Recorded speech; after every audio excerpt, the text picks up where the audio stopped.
Astaghfirullah. Bismillahirrahmanirrahim. Assalamualaikum warahmatullahi wabarakatuh.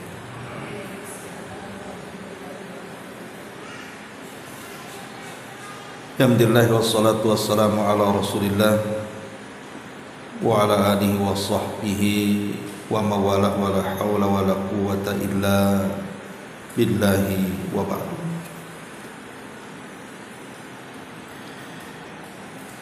Alhamdulillah, segala puja dan puji hanya milik Allah subhanahu wa ta'ala.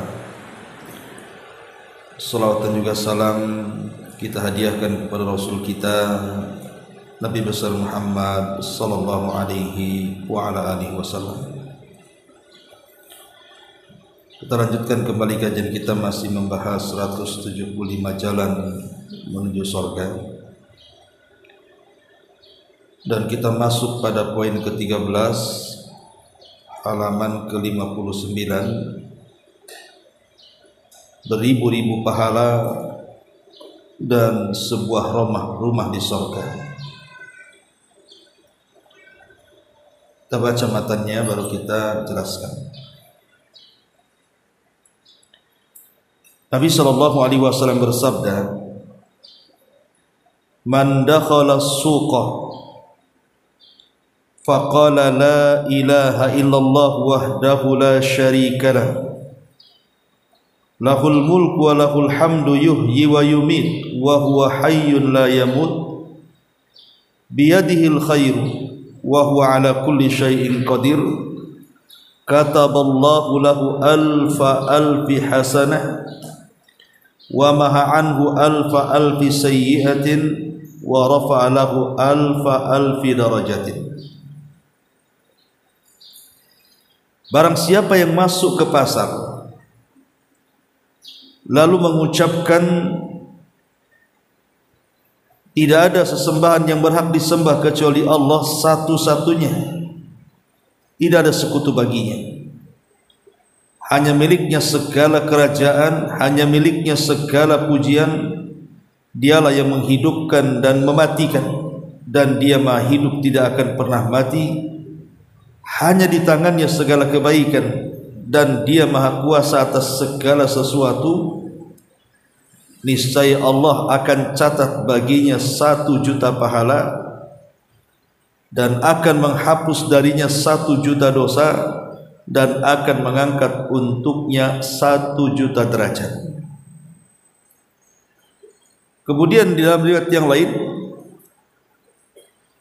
"Man qala fi suqi la ilaha illallah wahdahu la syarika lahul mulku wa lahul hamdu yuhyi wa yumit wa huwa hayyun la yamut biyadihil khairu wa huwa ala kulli syai'in qadir, kataballahu lahu alfa alfi hasanatin wa maha anhu alfa alfi sayyi'atin wa bana lahu baitan fil jannah." Barang siapa yang ketika berada di pasar mengucapkan tiada Tuhan yang berhak disembah kecuali Allah satu-satunya yang tidak ada sekutu baginya, segala pujian hanya miliknya segala kerajaan, dan hanya miliknya pula segala pujian. Dialah yang menghidupkan dan dia pula yang mematikan, dan dia pula hidup yang tidak akan pernah mati. Hanya di tangannya segala kebaikan, dan dia maha kuasa atas segala sesuatu. Niscaya Allah akan catat baginya 1.000.000 pahala, menghapuskan darinya 1.000.000 dosa, dan membangunkan untuknya sebuah rumah di dalam surga. Baik, di sini pengarang ingin menjelaskan kepada kita tentang keutamaan orang yang berdoa saat masuk pasar. Ini cocok pembahasan ini untuk ibu-ibu, karena ibu-ibu yang banyak ke pasar ya. Ma'asyiral muslimat yang dimuliakan Allah Subhanahu wa taala, sebelum saya jelaskan dua riwayat ini, kita akan menjelaskan tentang adab-adab dulu. adab seseorang masuk pasar itu apa? Karena begini Bu, Nabi SAW pernah mengatakan khairul makan masajiduha wa syarrul makan aswaquha. Sebaik-baik tempat adalah masjid-masjid Allah, dan seburuk-buruk tempat adalah pasar-pasarnya. Jadi kita tahu bahwa pasar itu adalah seburuk-buruk tempat. Disitulah setan beraksi dan menancapkan genderang perang kepada Bani Adam. Sehingga karena pasar itu bukan tempat yang baik, justru tempat berkelahinya kita dengan setan. Makanya seorang muslim harus tahu adab dan etika masuk pasar itu, supaya tidak terkena jeratan setan di dalamnya. Yang pertama, ta'jilu bil khuruji minal aswaq. Kalau bisa Bu, kalau ibu ke pasar, sudah selesai apa yang ibu beli, segera keluar. Jangan lama-lama di situ. Kenapa demikian? Tadi saya sudah jelaskan. Karena di dalam pasar itu ma'arakatus syaitan wa biha nasaba rayatah. Kata Rasul, karena di dalam pasar itu tempat bertempurnya kita dengan setan, disitulah setan menancapkan benderanya. Makanya kenapa? Karena di situ setan di mana-mana dalam pasar itu dan mengajak perang dengan kita, maka sebaiknya jangan meladeni mereka, tapi segera keluar pasar. Kalau selesai hajatnya, selesai kebutuhannya apa yang ibu beli, atau selesai mungkin menghabiskan jualannya jam sekian ke jam sekian, cepat keluar. Kenapa demikian? Kalau kita berlama-lama di pasar itu akan menyebabkan banyak maksiat yang kita lakukan di dalamnya. Terkadang dengan asiknya kita keliling pasar, akhirnya kita dilalaikan waktu, sehingga terkadang meninggalkan kewajiban.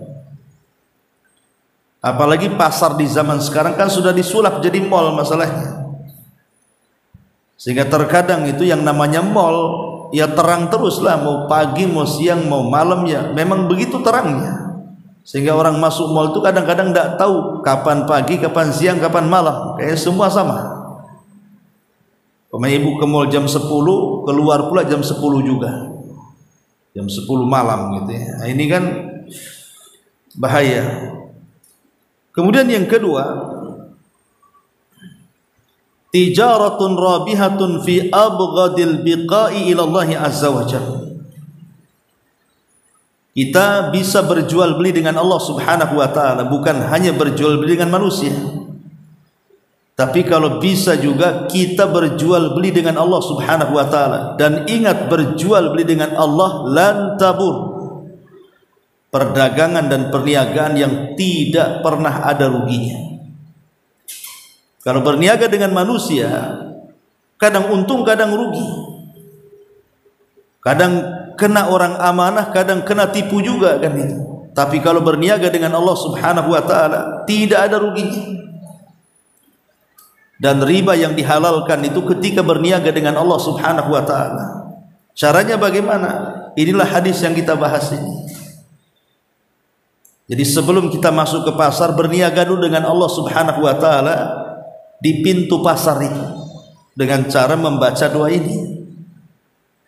Nanti kita jelaskan. Kemudian yang nomor 3, ifsya'us salam, sebarkan salam. Kalau tahu bahwa di dalam pasar itu mayoritas muslim, dan umumnya di negeri Islam ya memang para penjual juga mayoritas muslim, dan orang yang datang pun rata-rata orang muslim, maka sudah selayaknya ifsya'us salam, sebar salam sebanyak-banyaknya dalam pasar itu.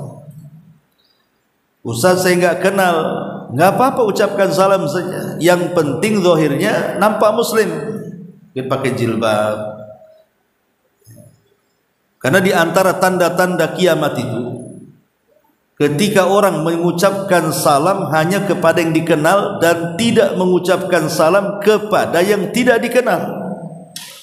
Alasannya takut ditanya Ustaz, takut didekati, kemudian ditanya, kapan kau kenal saya, kenapa mengucap-ucap salam? Ya jawab saja, mengucapkan salam itu perintah Nabi, makanya saya ucapkan salam. Makanya ada sahabat namanya Abdullah ibn Umar. Abdullah ibn Umar itu terkadang dia menyengaja datang ke pasar bukan untuk jual beli, bukan untuk menjual atau membeli sesuatu, tapi ke pasarnya itu hanya ingin mengucapkan salam saja. Abdullah ibn Umar itu datang ke pasar itu hanya ingin menyebarkan salam. Masuk ke pasar, ketemu orang assalamualaikum, ketemu orang assalamualaikum. Bayangkan kalau satu pasar itu 200 orang, berarti 200 salam ibu sampaikan kepada orang-orang itu. Kira-kira nih kalau amalan Ibnu Umar ibu lakukan, apa kata orang? Nah, cobalah ke pasar sini tiap hari, nggak usah beli-beli bu, ucapin salam aja satu pasar. Sebalik, besoknya gitu lagi. Kira-kira ibu dikatakan gila atau waras? Padahal Ibnu Umar ini melakukannya sering dia. Itulah kadang-kadang orang berbuat baik itu belum tentu dikatakan waras, kadang-kadang dikatakan gila pula. Masyarul muslimat yang dimuliakan Allah Azza wa Jalla. Kemudian yang keempat, ghaddul basari anil muharram. Usahakan jaga pandangan. Jaga pandangan baik kepada hal-hal yang diharamkan atau yang terdapat syubhat di dalamnya. Ibu kalau ke pasar penjualnya laki-laki, ya ghaddul basar, tundukkan pandangan. Kecuali yang menjualnya sesama wanita mungkin enak, tapi kadang ada penjualnya laki-laki.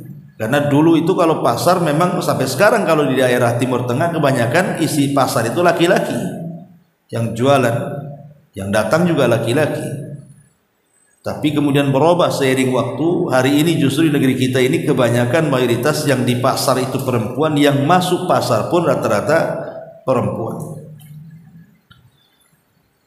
Kemudian yang kelima, ar-rifqu was-samahatu biman fis suqi amatan wa fil bai'i wasyira khassatan. Hendaklah ketika seseorang masuk pasar itu berlaku lembut dan lapang dada, mudah memaafkan. Terkadang ibu masuk pasar itu pasarnya rame, entah ketabrak, entah kesenggol, akhirnya entah nyenggol orang, kemudian dia marah pula sama ibu. Harus sabar, namanya orang ramai masuk pasar itu. Dan tidak semua orang yang nabrak atau yang ditabrak oleh badan kita itu orangnya baik gitu.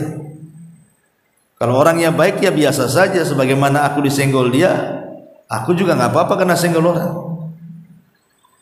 Terutama secara khusus berbuat lembut dan baik itu kepada para pedagang.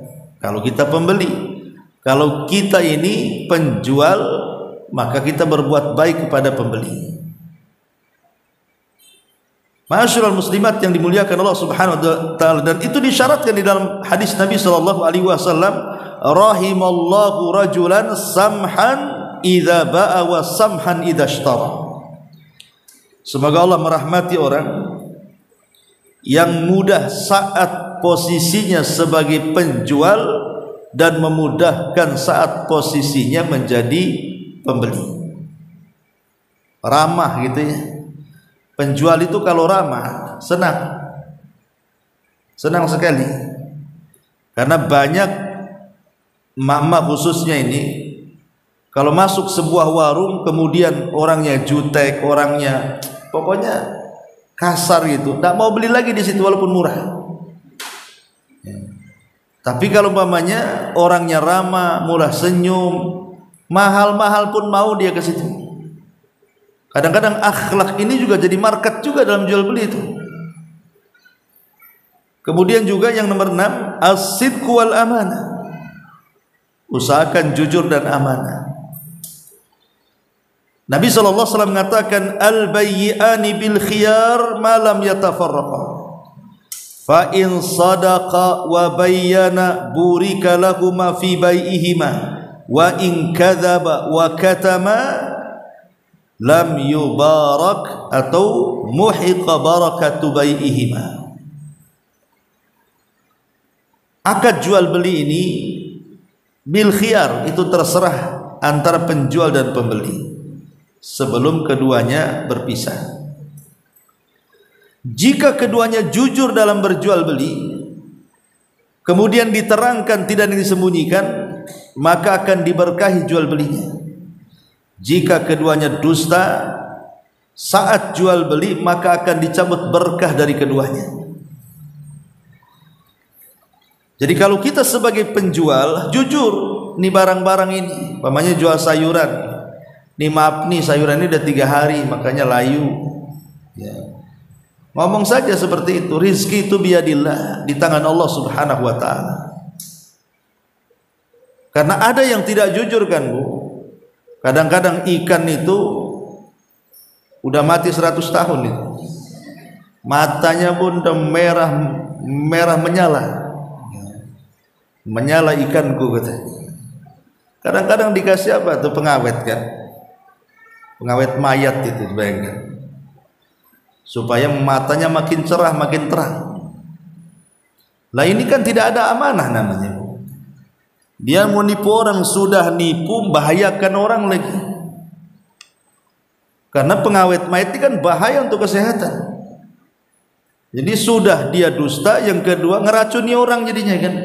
Nah itulah, kadang-kadang orang tidak amanah sebagai penjual atau sebagai pembeli. Ibu yang masuk ke pasar sama juga harus jujur dan amanah. Ketika menawar, berapa ini? 20.000. Baru dari sana ini 15, padahal nggak ke sana Bu. Ya kadang-kadang kita ini untuk ngelabui penjual, kemudian ngarang-ngarang cerita.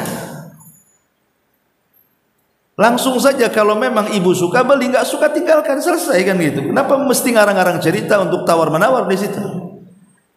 Sekalipun kemudian ampuh jitu dengan mengatakan seperti itu, akhirnya kemudian dia turunkan harganya, nggak akan berkah tuh barangnya. Karena Rasul yang mengatakan di sini, wa in kadzaba wa katama muhiqa barakata bai'ihima. Kalau dia tidak jujur, dia dusta, dia sembunyikan, maka hilang berkah di antara keduanya. Kemudian yang nomor 7, al-adlu wa adamu tatfifil mizan. Berusaha adil dan tidak mengurang-urang, baik di pihak penjual atau di pihak pembeli. Di pihak penjual ya jelas, kadang-kadang ada yang kemudian takarannya dikurangi, meterannya dikurangi, timbangannya dikurangi kan itu. Akhirnya tidak pas dengan timbangan, meteran dan takaran itu. Sebagai penjual, pembeli juga sama. Jangan suka minta nambah-nambah. Kasihan juga, itu untung dia sebenarnya kan. Ini udah jelas 1 kilo, tambahlah 1 on katanya. Tapi yang dibayar 1 kilo. Kalau buah-buahan main ambil, dimakan gitu, kecut nggak pula dibeli, yang dimakan tak dibayar sama dia. Lah ini namanya tatfif dalam jual beli, nggak akan berkah juga. Kemudian juga yang nomor 8, al-kadzibu fil kasbi, berdusta. Ya tadi dusta itu sudah mencakup semuanya, yaitu kecurangan dalam dagang. Termasuk ikhfaul aibil ladzi ya'lamuhu fi sil'ah. Kalau dia sebagai pedagang, terkadang dia menyembunyikan aib dari dagangannya, ataupun memberikan syarat-syarat yang fasid, yang rusak. Lah itu semua adalah tidak boleh. Dan banyak lagi lah, kalau kita cerita adab-adab jual beli, kita akan bahas dalam kitabul buyu, nanti itu semua keluar tentang adab jual beli. Intinya bahwa kalau ibu ke pasar ingin membeli sesuatu yang gunanya untuk dimakan ibu dan keluarga, maka belilah rizki yang halal. Jangan menipu, jangan mengurang-urang, apalagi ada unsur tatfif di dalamnya, dan begitu seterusnya. Ma'asyiral muslimat yang dimuliakan Allah Azza wa Jalla, termasuk tidak boleh menyakiti kaum muslimin. Masuk pasar jangan, ini pasar berdesak-desakan ya. Ada orang yang tidak antri bu, nggak, malas antri gitu kan. Pamannya ini warung ini ramai, ibu masuk di situ itu sudah tahu bahwa ada yang duluan dibandingkan ibu. Kemudian tiba-tiba yang namanya pedagang nih kadang saking sibuknya dia mengurus, kadang-kadang tidak tahu mana yang duluan mana yang belakangan tuh. Lah harusnya kita yang sudah tahu, kita kan pembeli tentu tahu antara saya dengan dia, duluan dia umpamanya atau duluan saya. Kalau seandainya ini pedagang ini kok melayani kita, ibu katakan si anu dulu, nah, gitu maksudnya. Sebab kalau umpamanya ibu malah seneng gitu ya, kalau didahulukan dibandingkan orang, ini sudah berdiri lama nih, ibu zalim sama dia. Jadi jangan menyakiti kaum muslim. Justru dengan cara itsar, mendahulukan orang lain itu dapat pahala di situ. Jadi kita bisa mendulang pahala sebanyak-banyaknya di pasar. Termasuk bujangan membaca Quran juga dalam pasar itu. Namanya lagi rame-rame gitu ya, lagi zahma bahasa Arabnya itu, berdesak-desakan. Nggak boleh seseorang itu membaca Al-Quran, karena Al-Quran itu kan harus dibaca di tempat-tempat yang tenang, ya, yang baik, bisa didengar gitu. Sementara di pasar tahu sendiri lah kan gitu, tempatnya ada tempat rusak, kemudian juga orangnya juga temperamen, ada yang baik, ada yang tidak, dan begitu seterusnya, sehingga hindari membaca Quran dalam pasar. Kecuali kalau ibu punya warung di situ dalam pasar itu, ya di sela-sela nggak ada pembeli, ambil mushaf kemudian baca, ya ada masalah kan gitu ya. Tapi kita pembeli berdesak-desakan gitu, baca Quran, apalagi ibu lewat sampai mengucapkan takbir gitu kan, biar bisa lewat. Ibu mau perang atau apa? Ya ngantri ya biasa aja lah, jangan senggol sini senggol sana, sikut sini sikut, itu malah berdosa jadinya. Taib, dan banyak lagi adab-adabnya. Lah di antara adab-adabnya di sini adalah yang kita bahas ini, yaitu berusaha untuk berniaga dengan Allah sebelum berniaga dengan manusia. Caranya apa? Sebelum masuk pasar itu berdoa dulu. Kan pasar itu kan mesti ada gerbangnya, ada pintunya. Atau kalau memang di pasar kaget kayak di Batu Haji ini kan banyak di sini kayak pasar-pasar di pinggir jalan tuh kan, nggak ada gerbangnya.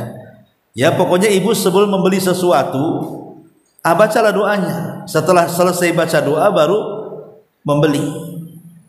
Tapi kalau di pasar-pasar yang permanen dibangun, kadang-kadang ada gerbangnya kan gitu. Di depan gerbang itu ibu baca dulu doa yang diajarkan Nabi Shallallahu Alaihi Wasallam. Apa doanya? La ilaha illallah wahdahu la syarikalah lahul mulku wa lahul hamdu yuhyi wa yumitu wa huwa hayyun la yamut biyadihil khair wa huwa ala kulli syai'in qadir. Tidak ada sesembahan yang berhak disembah kecuali Dia. Dialah satu-satunya dan tidak ada sekutu baginya. Baginya kerajaan, baginya pujian. Dialah yang menghidupkan dan mematikan. Dialah zat yang hidup dan tidak akan pernah mati, di tangannya kebaikan, dan Dialah yang atas segala sesuatu maha mampu.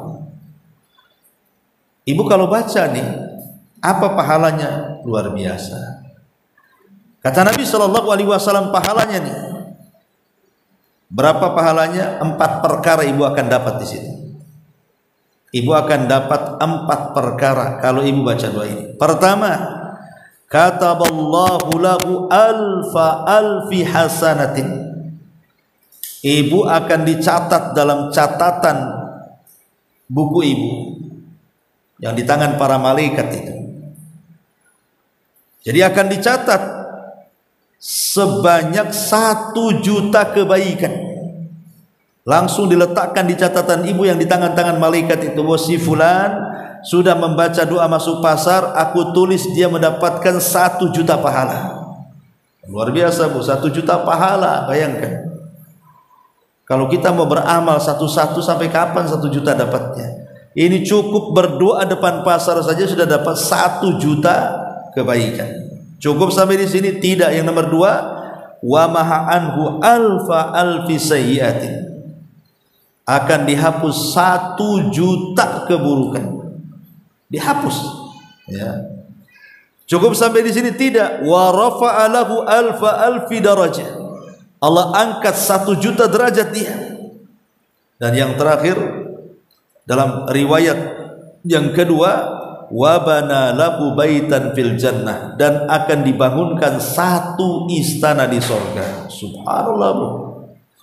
1 juta kebaikan ibu dapat, 1 juta keburukan dihapuskan Allah dari badan kita, 1 juta tingkatan Allah berikan kepada kita, dibangunkan lagi 1 rumah di sorga.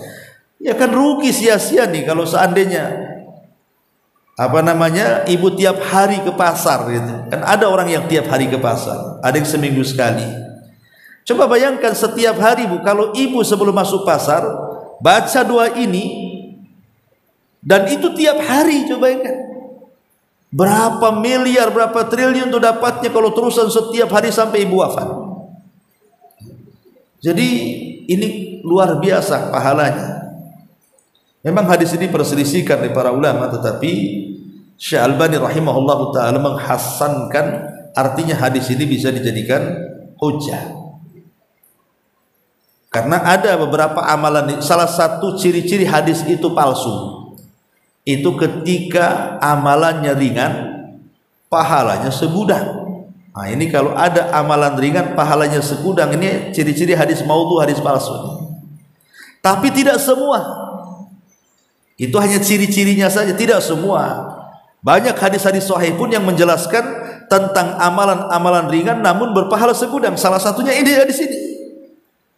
Hadis ini adalah hadis yang menunjukkan pahalanya akan diberikan 1 juta pahala. Lu bayangkan. Ma'asyiral muslimat yang dimuliakan Allah Azza wa Jalla. Baik, kita sedikit kaji kandungan daripada doa ini. Ma'asyiral muslimat yang dimuliakan Allah Subhanahu wa taala, di sini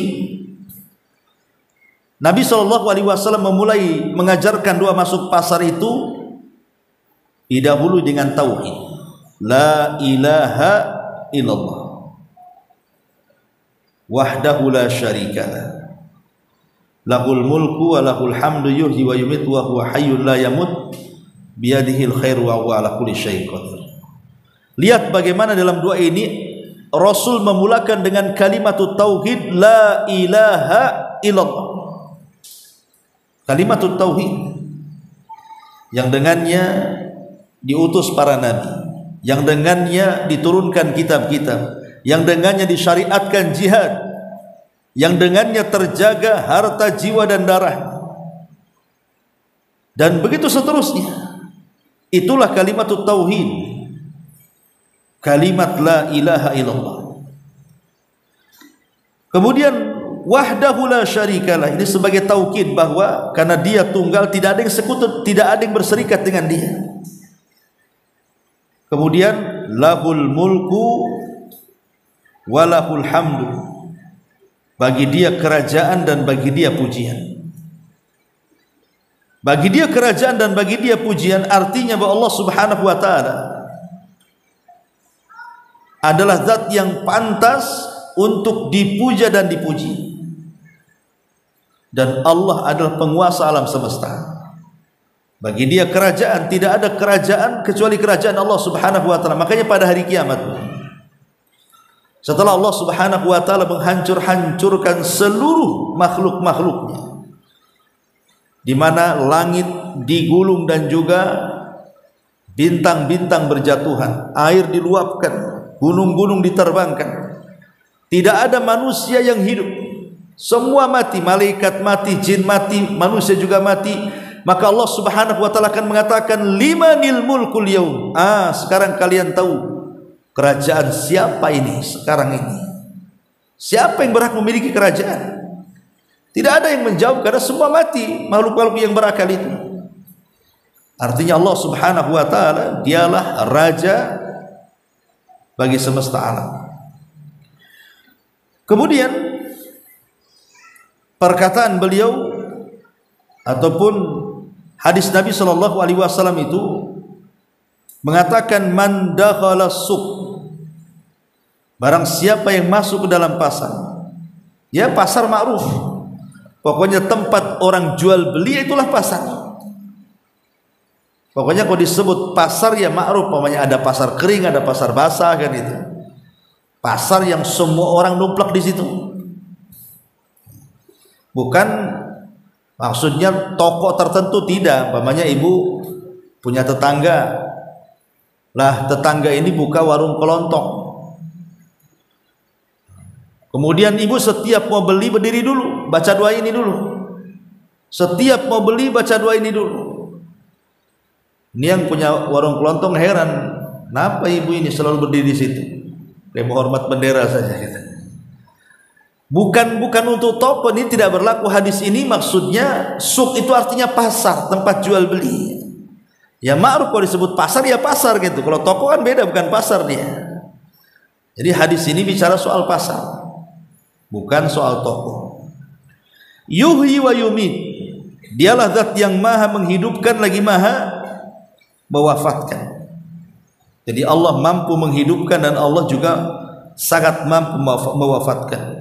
Wa huwa hayyun la yamut, dia adalah zat yang maha hidup dan tidak akan pernah mati. Persis seperti khutbahnya Abu Bakar Siddiq saat kematian Nabi, di mana kata Abu Bakar itu, ayuhan nas man kana minkum ya'budu Muhammadan fa inna Muhammadan qad mat wa man kana minkum ya'budullaha fa innahu hayyun la yamut. Manusia, kalau kalian masih menyembah Muhammad, tuh Muhammad sudah mati, masih kalian mau sembah juga. Tapi siapa yang menyembah Allah adalah Allah zat yang maha hidup dan tidak akan pernah mati. Itulah makna yuhyi wa yumit wa huwa hayyun la yamut biyadihil khair, di tangannya lah seluruh kebaikan. Bahkan bukan hanya kebaikan, keburukan juga di tangan Allah Subhanahu wa taala. Kemudian wa huwa ala kulli syai'in qadir, maksudnya qadir alal ihya wal imata. Allah atas segala sesuatu maha mampu. Maksudnya maha mampu di sini artinya mampu menghidupkan dan mampu mewafatkan. Baru setelah itu bicara soal pahala.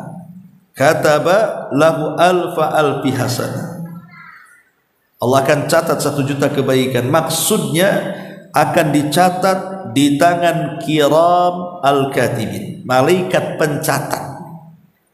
Langsung setelah ibu baca doa ini kemudian masuk pasar, ibu sudah punya saldo 1.000.000 pahala dalam catatan malaikat itu. Dan lumayan tuh 1.000.000. Cukup tidak, bahkan Allah hapus 1.000.000 kesalahan lagi. Bahkan Allah akan angkat derajatnya dan Allah langsung bangunkan satu istana di surga. Wah, luar biasa. Hanya membaca doa ini saja. Ustaz, saya tidak hafal Ustaz. Nanti baca doa ini larinya ke Inna A'tayna umpamanya. Ya ibu kan bisa tulis, tidak bisa bahasa Arabnya, bahasa Latinnya ditulis. Nanti tulisannya Bu dilaminating, kemudian diselipkan di tas atau dompet ya. Jadi setiap masuk pasar ambil, nanti disangka ATM, gak apa-apa ya, asal jangan pula itu pula yang dikasihkan, ATM-nya malah dalam tas gitu. Jadi baca saja nggak apa-apa, baca dulu. Kalau terus-terusan dibaca kan lama-lama hafal juga tuh. Kalau orang itu terus membaca setiap masuk pasar itu dia baca, dia lama-lama hafal sendiri. Kalau tidak hafal tidak ada masalah melihat. Syukur-syukur kalau ibu yang punya pasar, ibu buat di gerbang pasar doain ditulis. Jangan masuk pasar kecuali Anda baca doa ini, kan mantap. Atau ibu tidak punya pasar, ibu buat aja pakai banner gitu ya. Kemudian kerjasama dengan orang pasar, bisa nggak Pak ini ditempel di gerbang itu, kan bagus tuh, kerjasama yang baik tuh. Intinya bahwa bagaimana pahala orang yang masuk pasar ini hanya dengan membaca doa yang sangat pendek, la ilaha illallah wahdahu la syarikalah lahul mulku wa lahul hamdu yuhyi wa yumiitu wa huwa hayyun la yamut biyadihil khair wa huwa ala kulli syai'in qadir. Pendek ya, bisa ulang-ulang, insyaallah mudah hafal. Dari sini kita tahu bahwa ada amalan-amalan ringan yang bernilai pahala besar. 1 juta pahala luar biasa ya. Wallahu alam. Ini diantara keterangan hadis dari poin ke 13. Baik, sebelum saya tutup, silakan kalau ada yang bertanya. Tafadhol.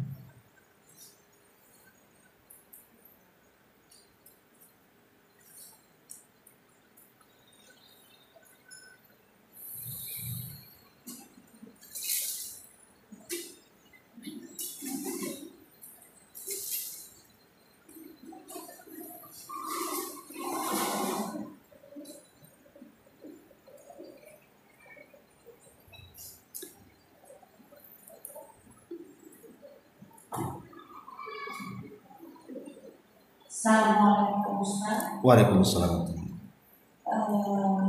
Doa saat masuk pasar ini diikuti dengan doa apa sedikit tentang Ustaz?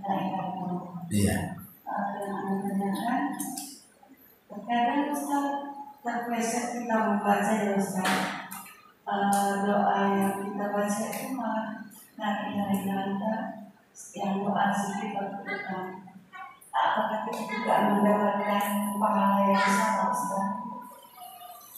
Salah dalam bacaan itu, atau loncat kedua lain?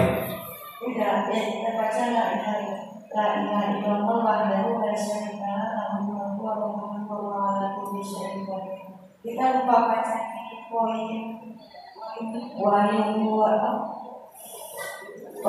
itu, Ustaz. Terus nanti sadarnya setelah kita naik motor pulang, baru ingat, oh ya tadi doa ini masuk ke doa yang ini gitu. Niat kita membaca doa masuk puasa, tapi kita baca doa zikir pagi petang ini. Baik.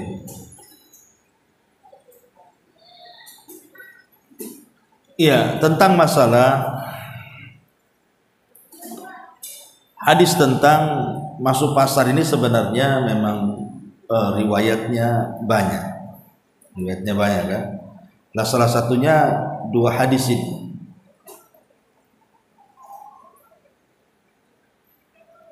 Karena lafadznya macam-macam. Ada juga lafadz yang seperti ini, la ilaha illallah wahdahu la syarikalah lahul mulku wa lahul hamdu wa huwa ala kulli syai'in qadir. Ada juga yang begitu. Pendek. Ya. Jadi tidak mesti ibu katakan yuhyi wa yumit wa huwa hayyun la yamut, kan begitu. Enggak ada masalah. Enggak, karena ada lafadz yang lain. Lafadz yang lain yang pendek, la ilaha illallah wahdahu la syarikalah lahul mulku wa lahul hamdu wa huwa ala kulli syai'in qadir. Sampai di sini saja. Ada lafadznya seperti itu.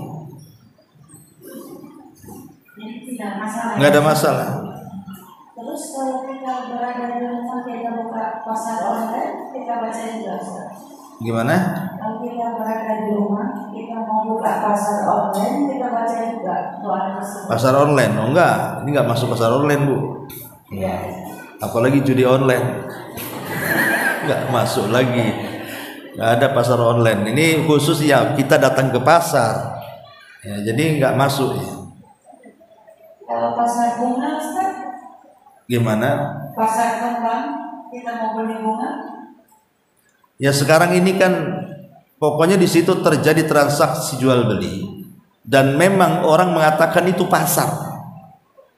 Pasar kan tempat berkumpulnya orang ramai, kemudian di situ terjadi transaksi jual beli.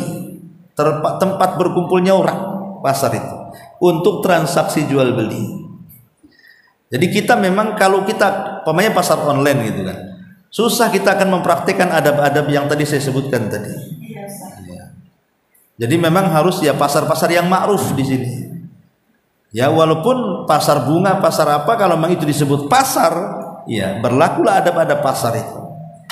Wallahu a'lam. Apalagi tema yang lain ya, Ustaz? Iya.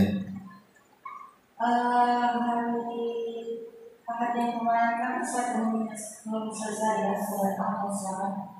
Tapi di situ ada yang jalan buat anak dan anak-anak. Terus yang pada bab pertama kalau nggak salah Ustaz, yaitu orang ini agar merasakan pada bulan kedua untuk yang sangat mati. Sementara dia sudah mati dengan adanya angin yang dihembuskan tersebut. Berarti di situ tidak ada yang bukan sangkatala ya Ustaz?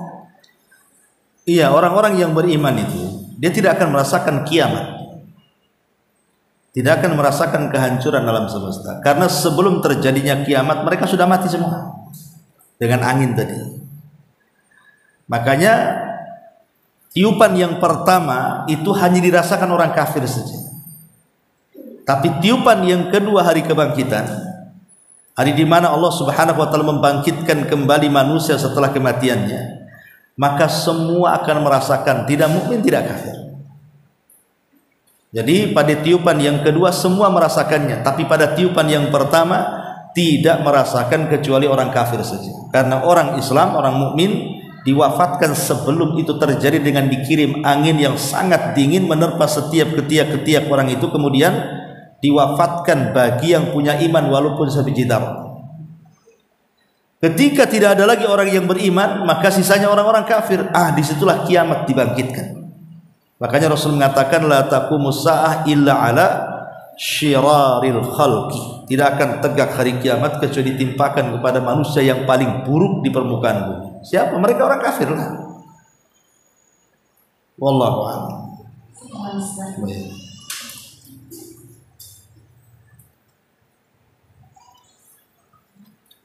Sudah?